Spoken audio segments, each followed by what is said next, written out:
to Writing Wednesday, and today we're going to talk about how to get started as a writer. So these are just 10 things that you can go ahead and resolve to help you along your way.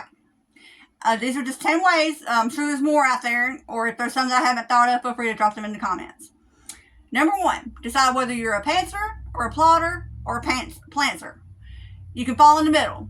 I'm kind of in the middle because my outlines are not very detailed. They're just bullet points. This happens, this happens, this happens, this happens.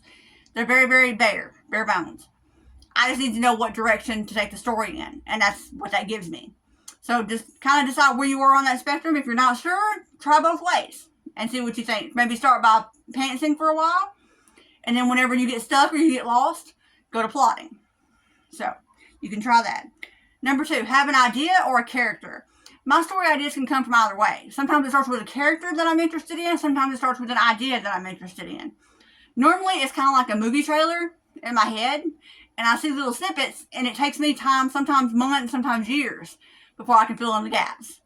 So this is why I say never throw away an idea or something you've jotted down. Keep it all, because you never know when it's going to come in handy. I have a storage tote about that thick, full of nothing but little scraps of paper that I've jotted ideas on. But they're not going anywhere. I'm not throwing them away, because I've had too many times to where I'll have just one sentence or one piece of dialogue in my head for forever, and all of a sudden it'll click and I'll know exactly what I'm doing with it. So don't throw that stuff away. I always keep that stuff. Number 3 is to brainstorm. This is one of my favorite parts of the process. This is where I just kind of let everything sit in my mind and simmer. And it can take days, weeks, months, years. You just got to keep those juices flowing and keep pouring into that creative well so that it can finish it. I believe that the story is there in your subconscious. You just have to bring it forth. And there's things you have to do in order to keep that flowing. And I have a video on how to keep your creative well full that you can check out if you want. Number 4 is research. A lot of people get bogged down in research because you're like, oh man, I'm never going to know all this. You don't have to. What I suggest is writing your story and then making notes about what you need to research. That way you don't go into the spiral of knowing everything under the sun and not finishing anything. So just make those notes, research what you absolutely have to know, and let it go. Don't let it dog you down.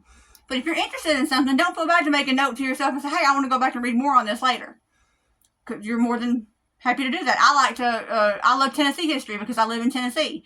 So I have a lot of books and stuff on Tennessee history. I love the Bell Witch and a lot of the spooky haunted places that are supposed to be in Tennessee. I get into that sort of stuff.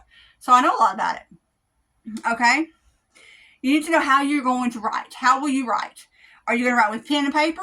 Are you going to write with a laptop, a typewriter? And I know a lot of these things are old-fashioned, but sometimes if I can't get something out on the laptop, I can get it out a lot easier with pen and paper. Sometimes that just works better for me. Outlining, I do better with pen and paper.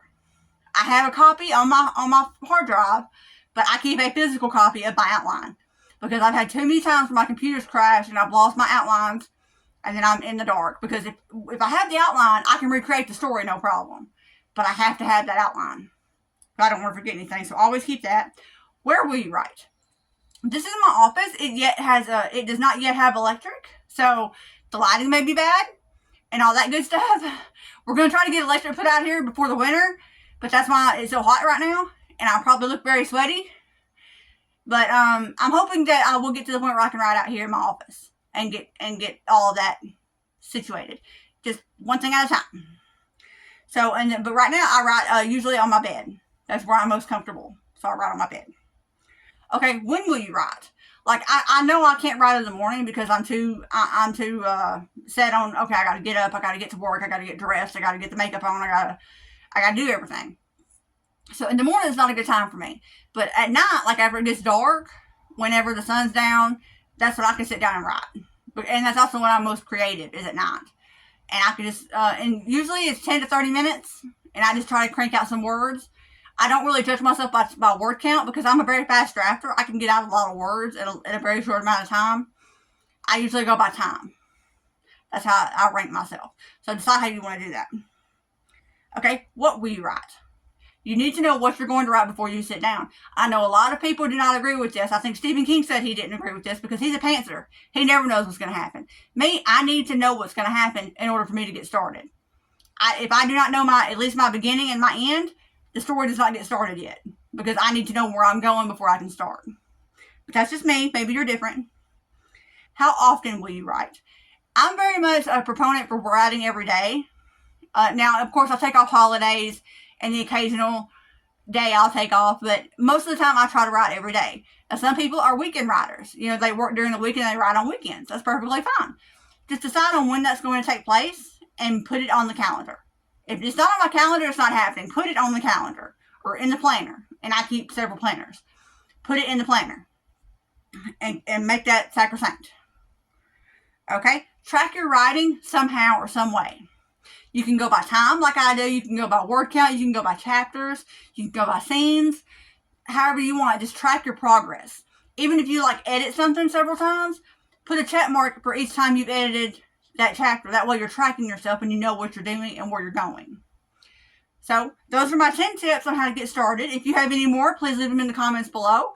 Or if there's anything else you're interested in, please shoot me a comment and I'll try to cover it later. Bye.